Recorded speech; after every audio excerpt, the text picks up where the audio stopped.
everyone. Alhamdulillah, we meet again in our live session today.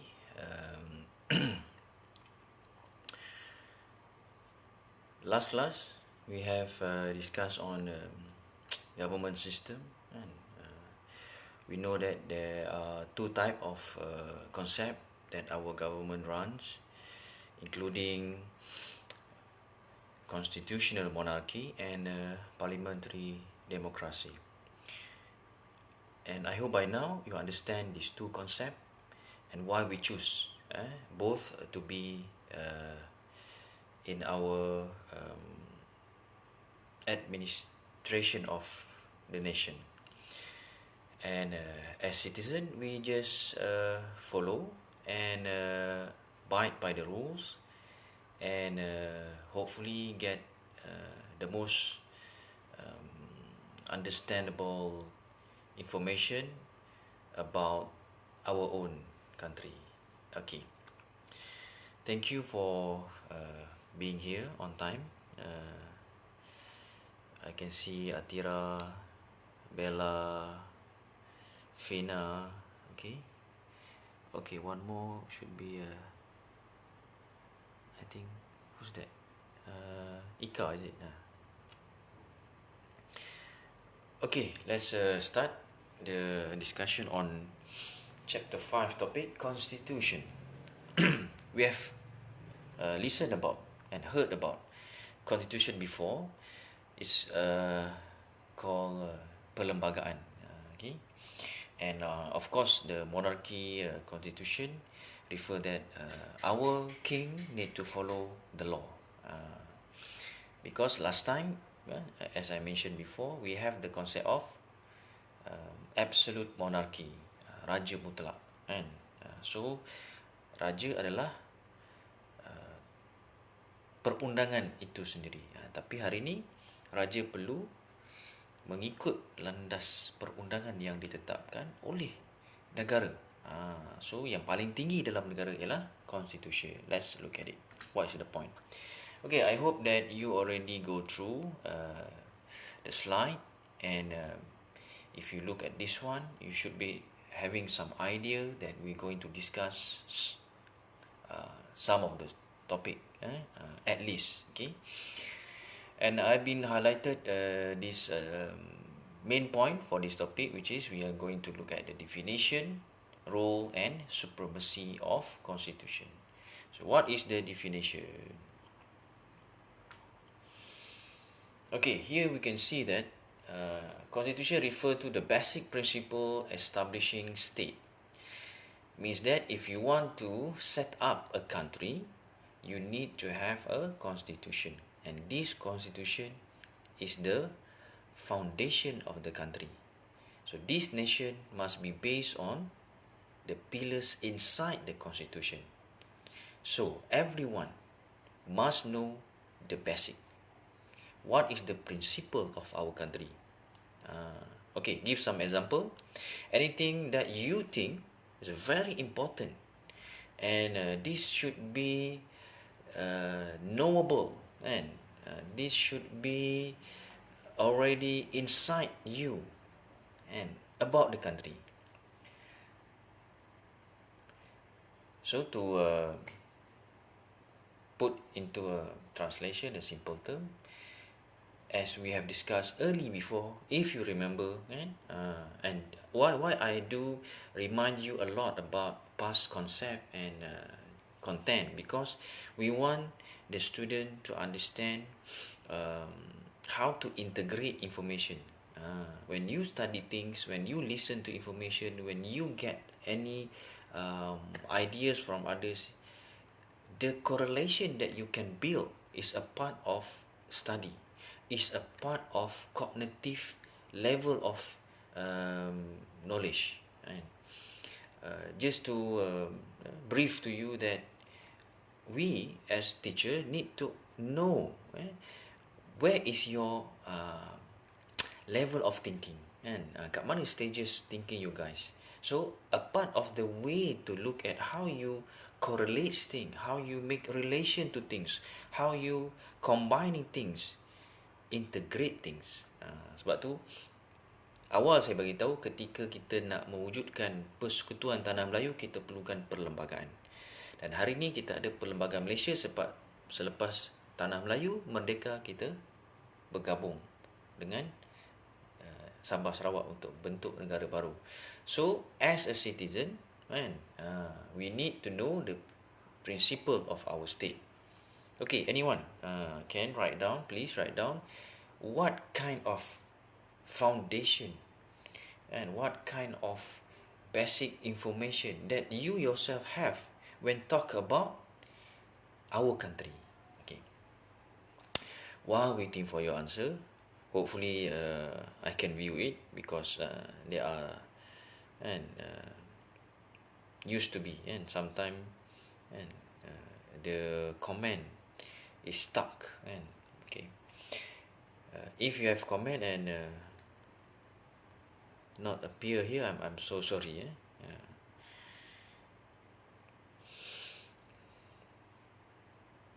Okay, continue on next idea about constitution. It shows rule dictation of law. And to understand it, constitution basic term that we can use, layman sentence is the law. Constitution is the law. Perundangan. Perlembagaan ialah perundangan. Walaupun sebenarnya ada beza sikit perundangan dengan perlembagaan. Okay. Tapi nak bagi mudah faham, the highest law, the biggest law, the ultimate law for the country is posing inside constitution. So that is why we repeated and again, because if you break this constitution law, you are considered breaking a very big law, and you might be sentenced because of that. So even though we are the citizen, but we need to follow all the law inside the constitution. Okay. So apa saja peraturan yang ditetapkan dalam hukum, dan hukum tersebut ada dalam perlembagaan. Bila perlembagaan ni?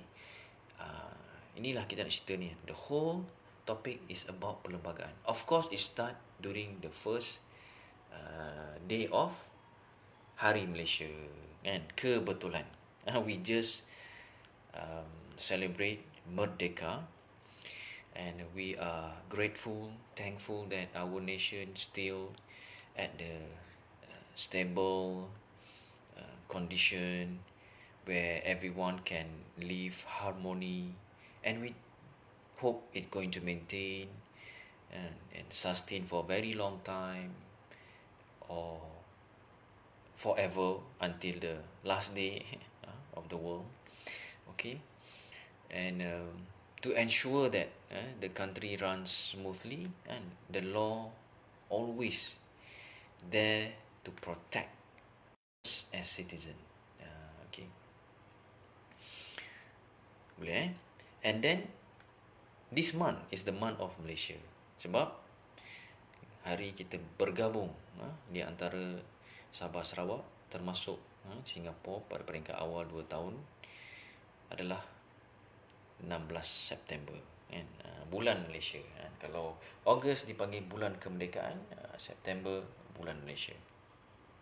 Okay, another things to refer as constitution is outline the limits, meaning we can do anything but according to the limits.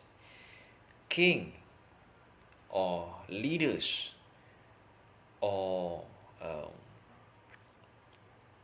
businessmen or who else that very important in the country, and teachers, educators, lecturers, lawyers, and magistrate, engineers, architecture, and every one of us need to abide by the law that outlines the limit. So we must be inside the boundaries.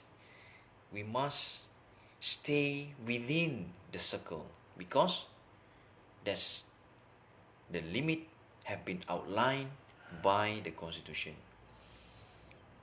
Let's say that you can live in this country according to the outline, according to the list that the law, the constitution allow you to do. Example, you can have a car, you can have a house, you can have a lot of money, you can have a family, but if you do something to your family, the law say, and you need to be punished. You can have the car, but the limit speed is only 110. If you go more than that, you're going to be fined. You can have house, but you need to pay the rental or the tax. And if you against the law, and so your house can be take away from you. That's to understand. Continue, guidelines for authority.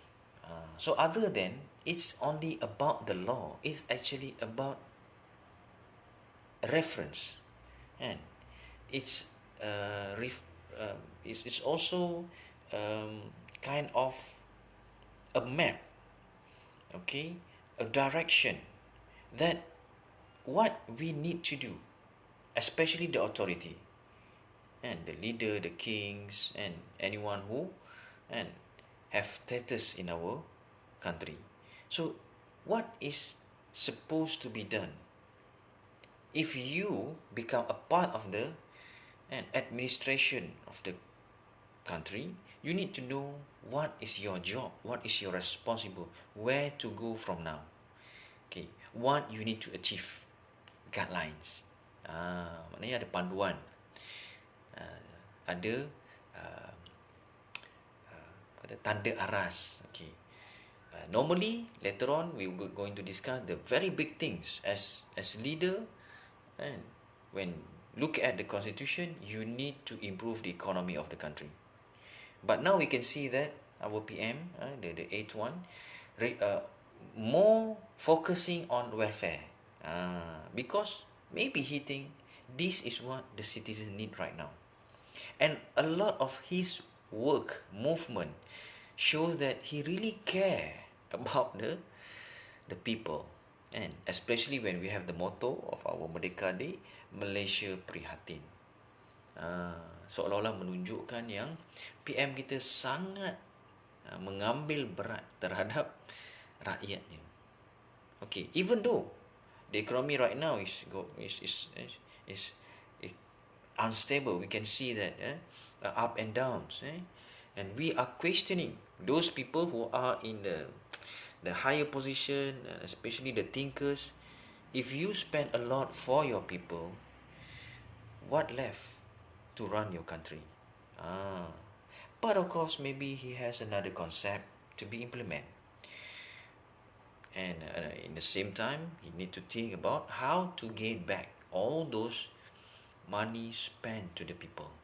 It's good, I do agree, even though I'm not a fan of PN, and I'm more toward the idea of PH last time, but and I'm need to be rational, especially when Tun Mahathir himself resigned from the position and leave the country, and in a political chaos, and the king selected a new leader, and this new PM, Muhyiddin, had choose his own method to run the country, and we can see the methods works and well, right?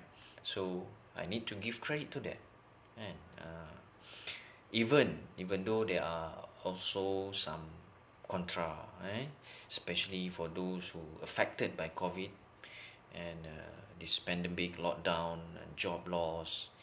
Okay, and he need to think about that. He really need to show some backup plan, and improve how to and get back on track, so that our country reach the idea of Wawasan 2020, at least we are still having time this year, left with 4 months. And at the same time, he need to build up a new vision, for example, like 2050, or he has his own, maybe, I hope, because this is his responsible, his role. The guide is there in the constitution. As a leader, you need to take care of the economic of the country. Most country put their focus and aim, attention to grow their economic. Okay, and all leaders before this shows that, especially Najib, and trying to show the economic very well, but we can see there are lack of integrity, and you say that our economy is growing, but at the same time we are suffer from high price of the goods. You put tax, and so this is something that against the guideline in the constitution. Alright, a very long example there. I hope you get the idea, because I do include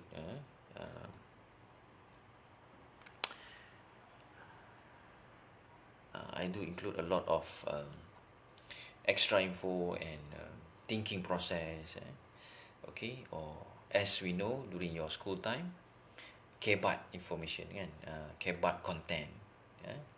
Okay, next, last one, to understand meaning of constitution is determining governance coordinates, menentukan perjalanan carta organisasi kerajaan,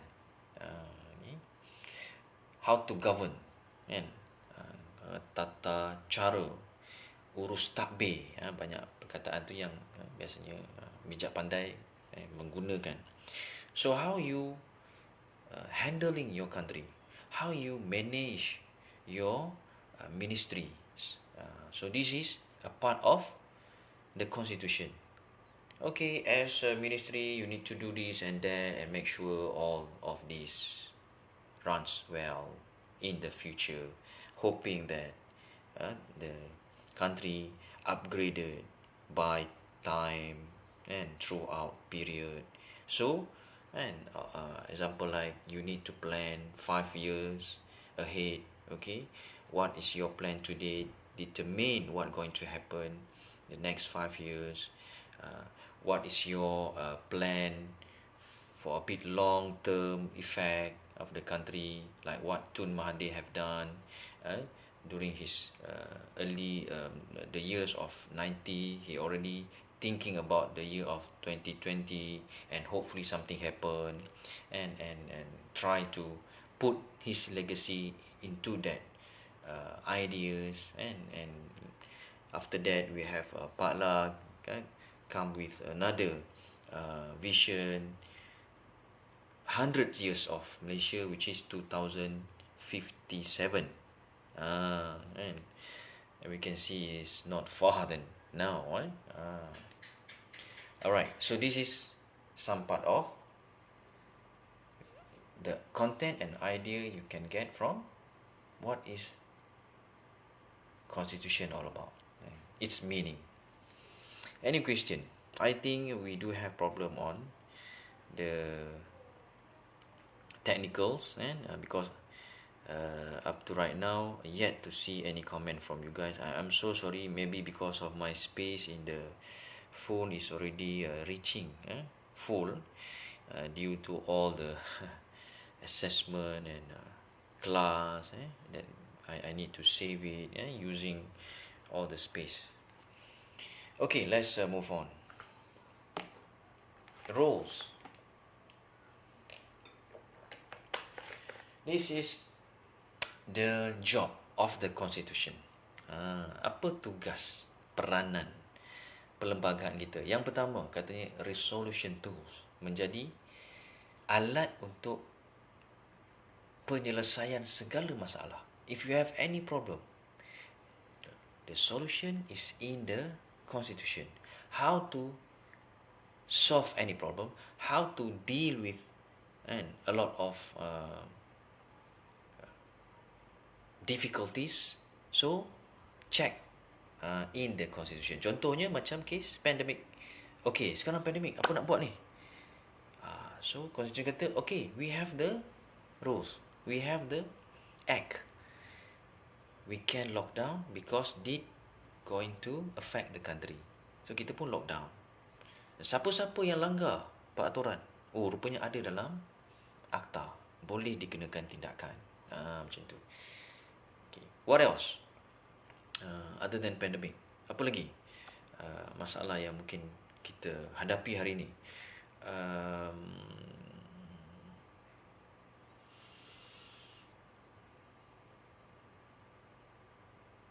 Okay, macam kes Perdana Menteri interim kan, we have the guideline again from the constitution show that if you have no PM, so you can get a temporary PM called interim and Prime Minister interim. Okay, example, or maybe there are a lot of issues relating with, let's say, races. So who need to take charge of that? Okay, so someone should come out with solution. Kenapa terlalu banyak sangat kan orang yang cuba provoke racism kan dalam keadaan begini kan? Sama ada datang daripada mana-mana kaum kan? We should educate, we should try to find the peace, the harmony and the meeting point, so that we can live at the state of togetherness. Because if we come back, if we return to arguing and quarreling among each other, we might face a chaos, we might deal with riots. Sebab dah berlaku dah di US hari ini. Kerajaan susah nak mencari cara penyelesaian kepada kes Jacob tu. So apa yang berlaku? Rusuhan besar-besaran. Alright. Example next, fair government. So peranan perlembagaan untuk memastikan kerajaan sentiasa berada dalam keadaan adil. To make it simple, adil is everyone get their own rights. So make sure that the government is in the state of justice. So what to do? Normally, the part judiciary will observe and control over that, as well as hopefully the king and the royal, the council.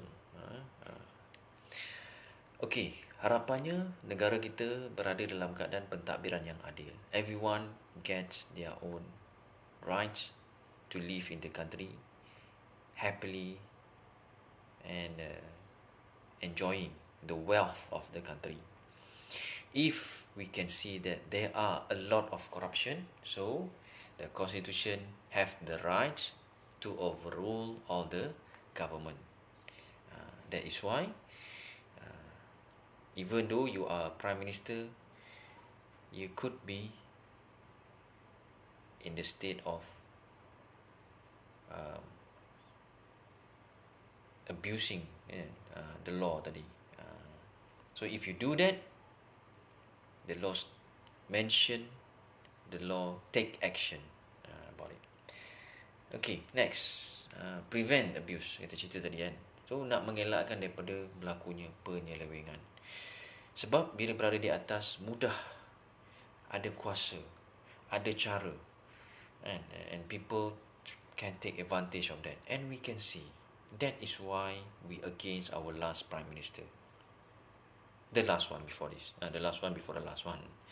And because what he did is, we can see a lot of unrevealed information about suspicion things. So we afraid that he are in a state of abusing his power. When people can see it clearly, and outsiders are showing all the evidence and document, how come we can stay giving vote to him? Itu yang kadang-kadang kita risau. Ada orang kata fitnah. Saya pun nak cuba cari jalan tengah. Okeylah, mungkinkah ramai orang cuba memfitnah dia? Tapi segala dokumen, segala peristiwa, segala perkara berlaku menunjukkan yang dia berada dalam keadaan sangat mencurigakan. Dan kalau kita berada dalam satu keadaan was-was, keraguan yang terlalu tinggi, so kita kena siasat. Dan dalam penyiasatan tu kita nampak terlalu banyak kes disabitkan sehingga perlu dibicarakan. Even though we can see that he tried to fight it, okay, that maybe his right. Kalau betul dia berada dalam keadaan kebenaran, dia lawanlah. Seperti mana orang lain diberi peluang lawan. Contoh, okay. But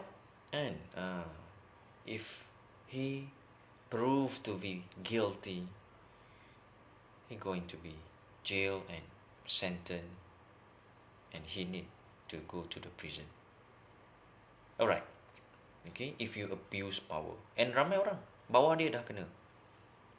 Okay, that's how it should be. And we afraid, really fear that if we continue supporting those people with abusing power, those people that do cruelty to the citizen and the nation, we are also a part of those people that doing it. Kalau kita menyokong mereka yang menyalahgunakan kuasa, mereka yang berada dalam keadaan kezaliman, kita bimbang, kita terpaut dan terpalit dalam penyelewengan dan kezaliman juga. Because Nabi sallallahu alaihi wasallam, Prophet say that if you tend to have a support to those people who are doing evilness thing, you are actually among them. And I'm going to expel you from my circle or my group, my ummah, my umat. Kalau kita sebenarnya dalam keadaan yang memberi sokongan, cenderung kepada kezaliman, Nabi kata kita terkeluar daripada umatnya. Sebab kita menyokong. Bahaya dia kita risau. That is the most worries part that I'm concerned. And because I heard this hadith, and I was surprised that it come from, of course, a valid ustad and ulama. I have searched on that, and it shows that if we are and keep on and allow him to continue his deeds, we might be a part of him. And if we are part of him, we are actually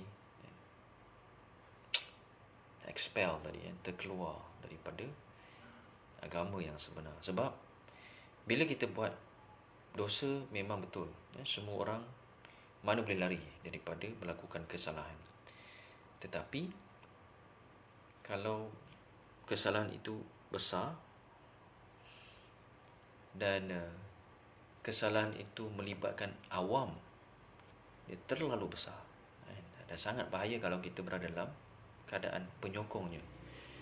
Alright, I'm not saying anything, I'm not saying anyone, but just to be caution about that. It's very big thing, prevent abusing, and it's a very serious matter, severe if you are abusing power. Next, ensuring stability, memastikan supaya negara kita terus stabil, terus bergerak maju ke hadapan. And again, that is why Tun Mahathir fight the last government, because it shows that the economy is stuck and reversing. And now we can see it's stabilized. We can see it's increasing, even though few weeks after the pandemic, we can uh, monitor that the currency is very bad. And hopefully it's going to be better. Of course, you need to have some plan and do the action. And this is mostly under the responsibility of our PM and his ministry. So macam Menteri Kewangan, and dia perlu ambil tindakan. Menteri Ekonomi kita perlu merangka dan merancana, kan, gerak kerja. What next? Alright. And last one, guarantee continuity. Of course, our country, Alhamdulillah, and again, we are thankful we already achieving the 63 years of independence. But we need to remember, we are here long before that, from the age of at least the Malacca Sultanate, the Malay Kingdom. So we are proud to be the citizen of Malaysia. And of course, we want to be known outside the country, the Malay who rules the country, and is a very good government, is a very good people. And because we want them to respect us and to look at us as a growing nation. Okay, all right. So sorry, I'm still unable to look at your comment.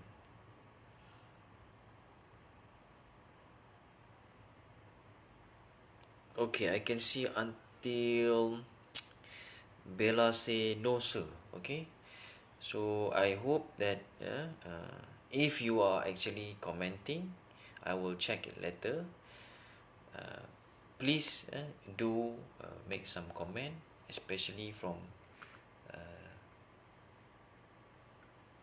my question just now. And what do you understand about Constitution for the very basic principle of our country? Meaning that if we talk about country Malaysia, and what the principle, the pillars that you know, kan? Apakah benda asas sebuah negara, terutamanya Malaysia?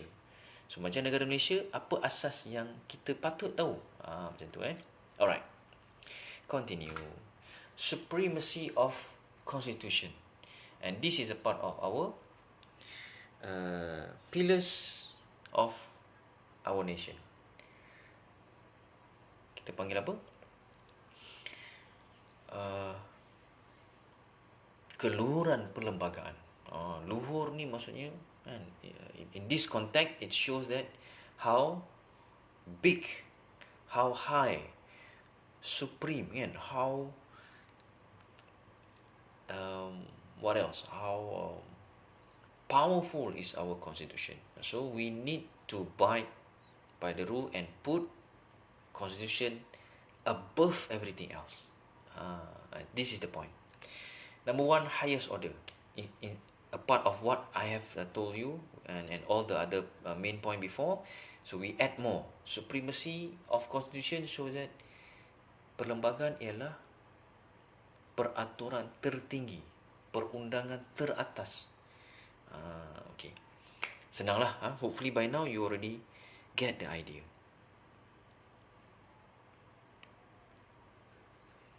It's okay, Sniza. If you are driving, please focus on your road. It's okay. Yes, we are talking about rukun negara. Thank you, Bella. Bila cerita pasal prinsip asas negara kita sebagai rakyat, benda yang paling kita patut tahu, kan, yang selalu ditanya dan sangat simple sebenarnya ialah rukun negara. Okay, later on kita ada assignment pasal rukun negara kot, kan. Kalau betul lah. Okay, and then about validity and void. perlembagaan kita ni akan mengesahkan apa saja di dalam negara perlakuannya dan akan membatalkan apa saja yang menentangnya, yang berlawanan dengan dia. Kan? Contoh, katalah kita buat sesuatu perkara, let's say kita tiba-tiba berkumpul kan, kat masjid. Kita kumpul-kumpul, dalam gathering tu mungkin ada berlaku sesuatu, dan sesuatu tadi tu telah menjadi begitu besar, katakan, and sampai ke tahap kan, perlu campur tangan perlembagaan. Oh, boleh tak berkumpul tadi? Tengok dalam perlembagaan, kalau ada akta yang menyebabkan perkumpulan tadi itu perlu dihalang, contoh. So it going to be according to the constitution. Apa sahaja perlakuan, perbuatan ataupun tindakan yang bila dikaji dan disemak dalam perlembagaan seolah-olah macam perlawanan tadi, berlaku penentangan, maka semua tu akan dibatalkan, akan diambil tindakan ataupun mungkin dikenakan hukuman. Yang boleh mengesahkan, contoh, let's say katalah kita ada PRK, the new issue PRK. So what happened in PRK? Can one of us become the candidate? And I think I do mention to you, both of the candidate, the Malay one, are my friend. One is my senior, one is same batch of me during my campus time. So when we discuss about this, now there is a time. It's already reaching that the next PRU, I might face most of my levels. So can I be a part of the candidate? So my validity in that arena and area need to be follow the constitution. Adakah saya ni layak menjadi calon, contohnya? So kita kena ikut peraturan dia dan disahkan oleh perlembagaan tadi. Katakanlah ada kriteria saya yang menyebabkan saya terlepas dari menjadi calon, maka penamaan saya akan dibatalkan, contoh. So what happened in PRK? Even though both are from the same campus, but on paper we can see that my batch, this one is already losing a lot. Bila saya tengok, saya baca profile, saya pun terkejut macam mana dia boleh bertanding. Yang senior tu saya tahu, because senior memang a lot of welfare job kan.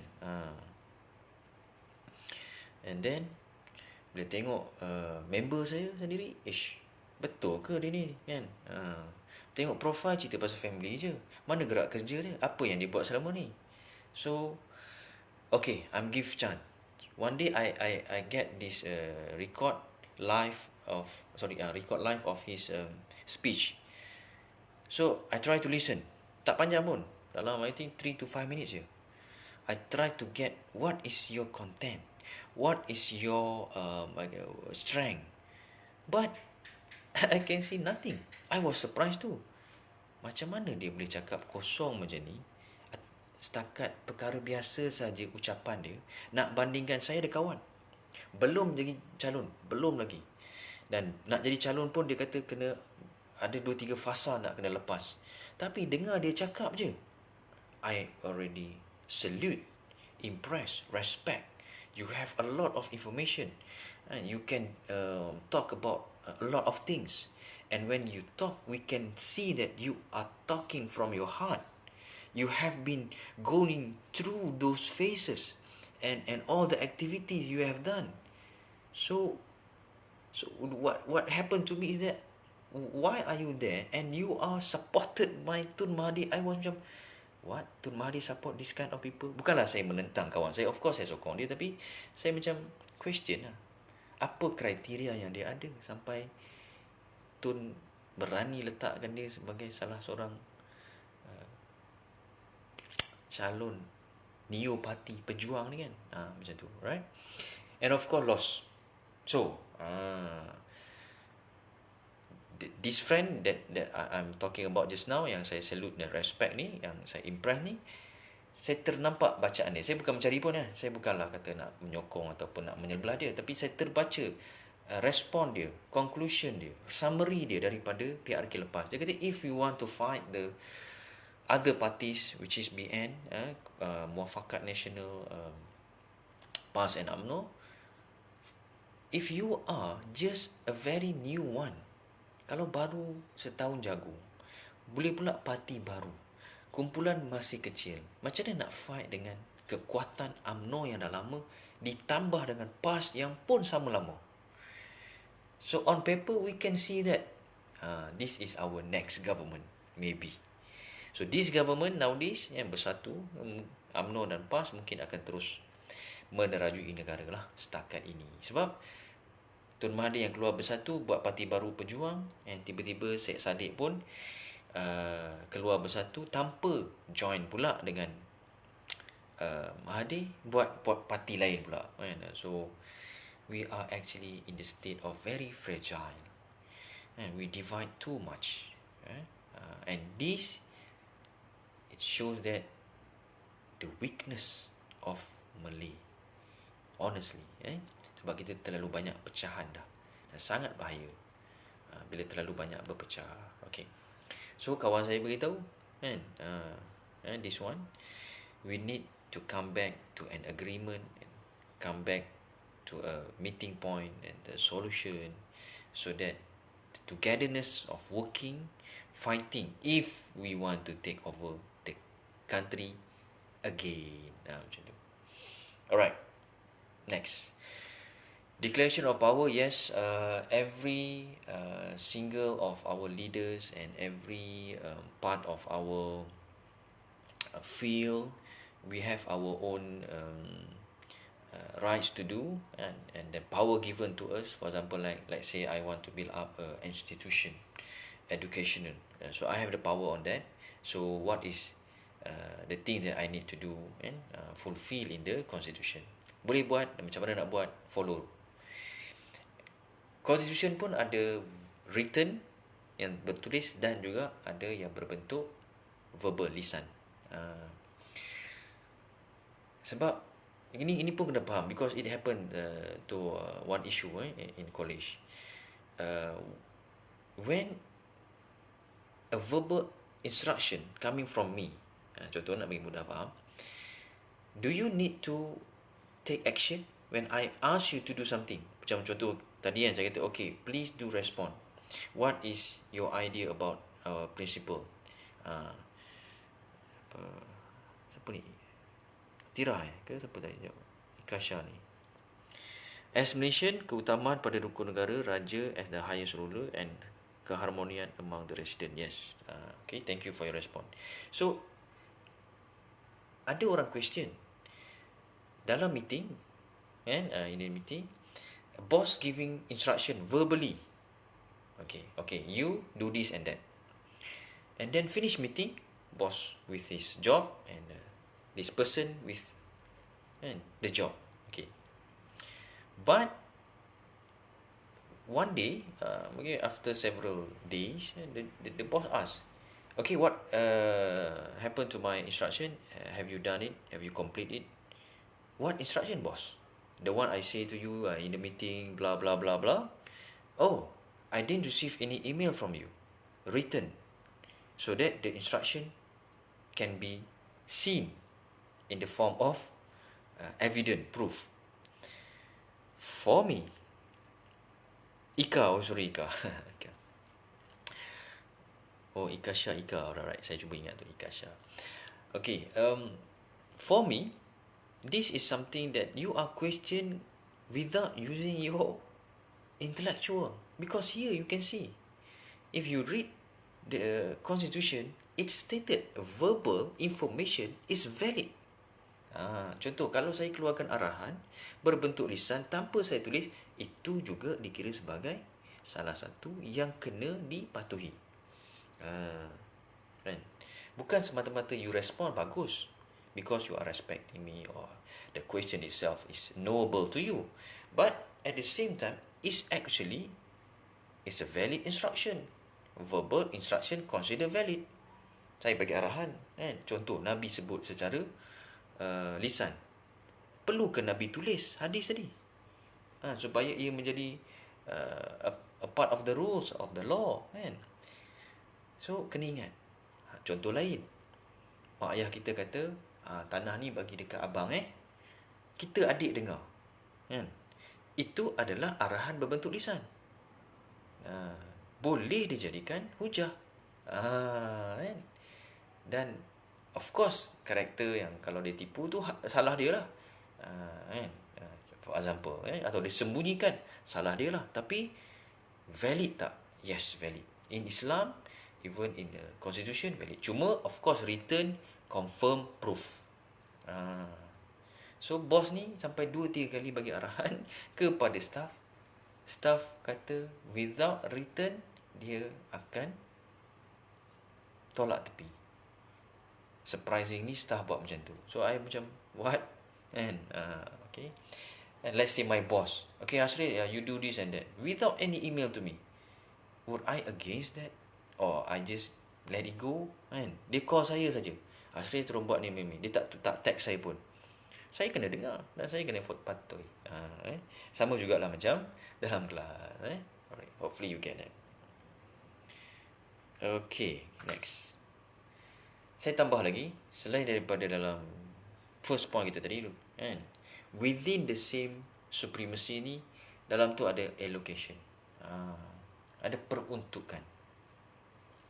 Kita akan cerita detail lagi peruntukan ni nanti, tapi this is part of what constitution all about. Okay, apa lagi yang ada dalam constitution? Antaranya adalah kuasa parlimen. What is parliament? Very important to highlight that our government runs the country through parliament. Ingat balik, parlimen ada dua, Dewan Rakyat dan Dewan Negara. Dewan Rakyat, YB yang menang daripada pilihan raya, parliament seat, kerusi parlimen. Dewan Rakyat, and Dewan Rakyat akan ada yang atas daripada rakyat, yang memantau Dewan Rakyat itu Dewan Negara. Kita panggil Senat. Senator ialah mereka yang berada dalam Dewan Negara tu. Okey, kenapa dia berada di situ? Mereka adalah orang yang telah melakukan banyak sumbangan dan pakar dalam bidang masing-masing yang diperlukan oleh negara, dicadangkan oleh Perdana Menteri, diluluskan oleh atau dilantik daripada Agung. Example, kalau we are professor, or we have been in the field so long, and we have proof that our contribution to the country is so many. Contoh, if you are in the business field, saya baru-baru ni saya terdengar kita punya famous Dr. Azizan keluarkan statement, kalau saya belum sejuta, bertahun-tahun berniaga, buat bisnes ke, isi masa lapang, dia cakap. Ramailah yang komplain, kan. Okay lah, you are against it, is up to you. But did he actually contribute to the nation? Mungkin kata-kata dia agak pedas, ramai juga yang tersentak, bukanlah saya menyokong 100%, tapi kalau dia berjaya melahirkan, sebab lepas tu orang tanya bukti, kan. Dok tunjukkan, ataupun ada orang dia tak iktiraf pun doktor dia tu, dia kata okey Azizan tunjukkan bukti, dia pun satu persatu keluarkan bukti. Kalau benarlah kerana mengikuti ceramah dia, program dia, training dia, kita boleh capai 1 million sales, for example, sale. Walaupun dia kata alah sale je, bukan semestinya untung, okay, but these sales in economic and field and statistic, actually it's helped the country. Let's see, he proved that he already helped 1,000 or more than that, and 10,000 people that achieving the circle that he built, Titan lah, saya dengar apa lagi itu, and several groups, and that people are joining and make money of it because following his cause. So he is actually contribute to the nation. He build up people in the business way. Sebab kita dengar beberapa testimoni, kita dengar pengakuan, daripada Das Abdul yang buat bantal, daripada Mama Sahab yang buat kek, apa lagi, beberapa orang lain yang mengikuti liga dia tu ataupun kumpulan dia berjaya mencapai jualan. Of course, kan? In one way, yeah, you do develop people. Kan? Walaupun mungkin you belum sampai tahap macam apa, siapa nama, Yusof Haslam ke, billionaire mana-mana ke kan, yang terkenal ataupun mana-mana macam apa, Mohtar, Syed Mohtar kan, Syed Buhari, sorry. So, but still, kan, if you can help the country to growth tanpa program dia, berapa ramai orang yang lost track, he can show the way. Example, so to come back to Dewan Negara tadi, orang-orang yang memberi sumbangan, contoh jugalah macam kita punya pengarah kesihatan hari ni, mungkin akan dilantik menjadi senator satu hari nanti sebab berjaya menjadi chief kepada kawalan pandemik COVID kita ni. Contoh macam itulah. Alright? Okay.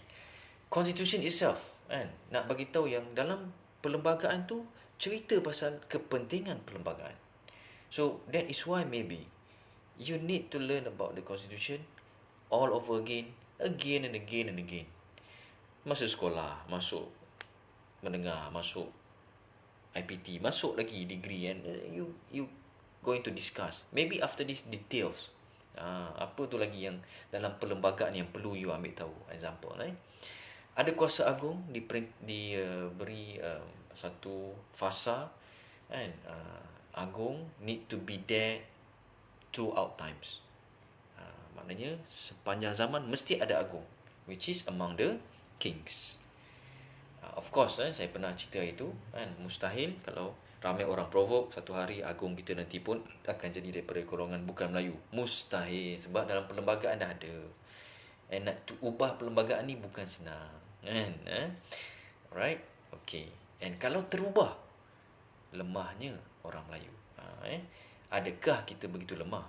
Sebab yang mempertikaikan pun, yang mempersoalkan orang Melayu juga, kan? Heran. Sengaja timbulkan suasana havoc. Legislatif, kita dah tahu lah, badan perundangan yang menggubal undang-undang. So ada kuasa dia, boleh buat. So macam mana cara dia, nanti kita belajar. And last one is the rights, kan? So dalam perlembagaan ada hak, yang ni khas untuk rakyat, kan? Okay. Apa hak-haknya? Ada tak? Oh, belum lagi. Panjang pula hari ni. Okay, before we look at the rights, amendment. Ada masa-masa yang kita buat pindaan. Amendment maksud pindaan dalam perlembagaan. Contohnya absolute majority. Kalau kita dapat majority penuh, kita boleh ubah perlembagaan. Siapa yang penuh ni? Majority kat mana? Dekat dalam Dewan Rakyat. Dan Dewan Rakyat nak ubah perlembagaan tadi tu perlu ke Dewan Negara yang memantau dasar yang nak ubah tadi tu, dan perlu dapat kelulusan agung, barulah termaktub. Macam tu. Then of course we have all the expertise up there, to monitor everything that you need to change. Okay. Simple majority pun boleh, kalau diluluskan oleh Dewan Negara dan Agung. Maksudnya apa? Lebih separuh daripada jumlah parlimen seat kita. Contoh sekarang kita ada 220 seat, 111 sepatutnya separuh, kita dapat 112. That's it. Boleh ubah dengan keizinan daripada Agung. Dignity of rulers, kan? Pindaan yang pernah berlaku. Ni sikit nak tambah. Maruah rulers ni tertumpu kepada kings. Yang ni jangan disentuh. Royal family, maknanya kerabat diraja, ada maruah dia yang jangan diubah. Macam tu. Jangan disentuh, jangan dipertikaikan. Sebab benda tu dah termaktub jelas. Special status, orang Melayu terutamanya lah, dipanggil Bumi Putera. Isu paling baru hari ini, orang mempersoalkan apakah dia Bumi Putera. So ada orang kata, terutamanya bukan Melayu lah, sebab dia nak include dia dalam status Bumi Putera. Sebab Bumi Putera ni ada special dekat negara kita. Of course kita faham Melayu dan juga Sabah Sarawak, Bumiputera. China dan India bukan. Termasuklah Sing ataupun yang lain-lain. Yang duduk kat negara kita ni, yang bukan orang Melayu, bukan dikira sebagai Bumiputera. Timbul teori daripada yang bukan Melayu ni. Dia kata apa? Sepatutnya Bumiputera ialah mereka yang berada di tanah ini ketika merdeka. Maknanya ketika merdeka tu kita dah ada dekat sini. Termasuklah China dan India. Dua kaum ni lah yang nakkan status Bumiputera.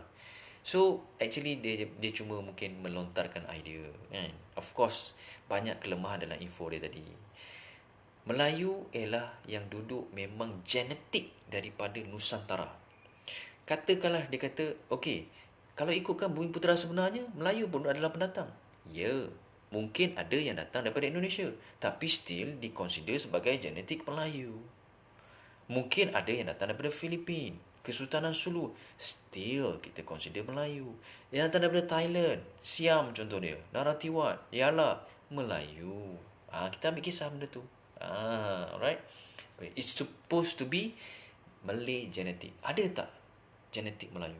Kan?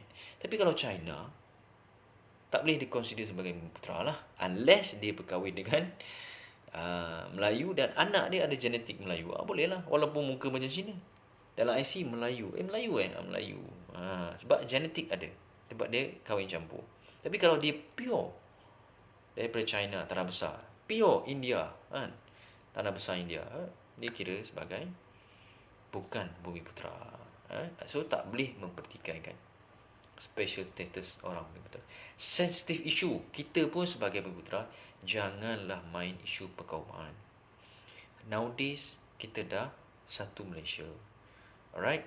So, we need to understand that we are a Malaysian. Should not avoid from calling people using the racist identity. We can maintain the identity, but preventing from using those race identity to label them. Macam tu. Termasuklah mereka juga, kan. Cuma kita nak jadikan contoh kita. Janganlah kita buat kalau dia orang buat pun. Right? Next. Amendment yang pernah dibuat ialah berkaitan dengan Singapura. Singapura keluar daripada Malaysia. So, Singapura terlepas daripada hak Malaysia.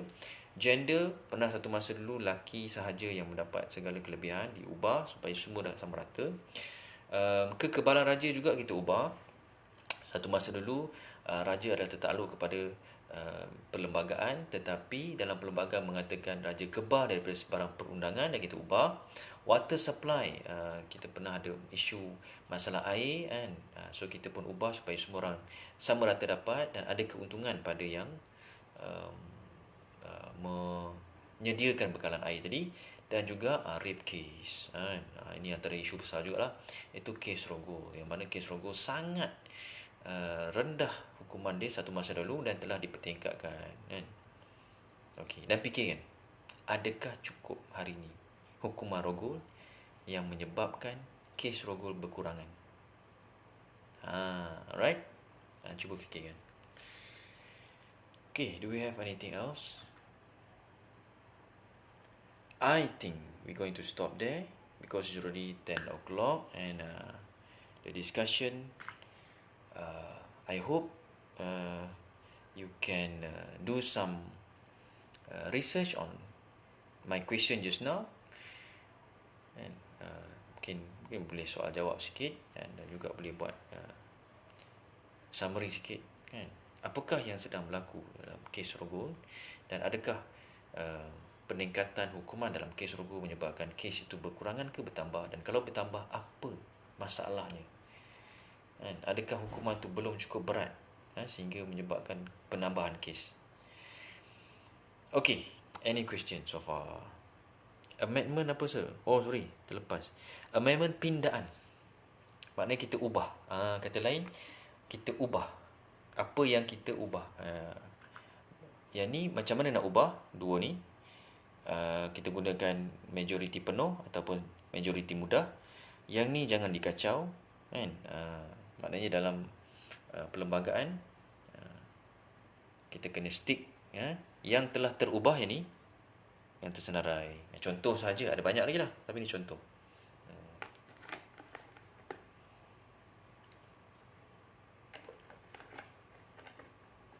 Okay, get it? I hope that I can cover the whole topic actually, tapi I'm so sorry if I explain too long today. And we left with how many slide more? Process 1, list 2, 3, 4, 5. Okay, just 5. Okay, before we go to the task today, let's discuss about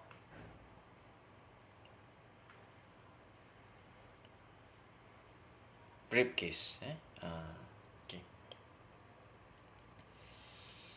Sebab baru-baru ni ada lagi case berlaku case tu, rogol anak. So I hope that we can have some discussion on that. And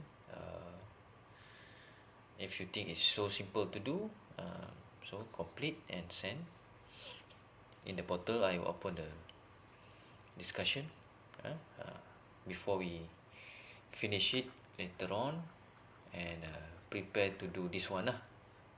Actually this also and very simple one, and we are talking about why rukun negara is so important.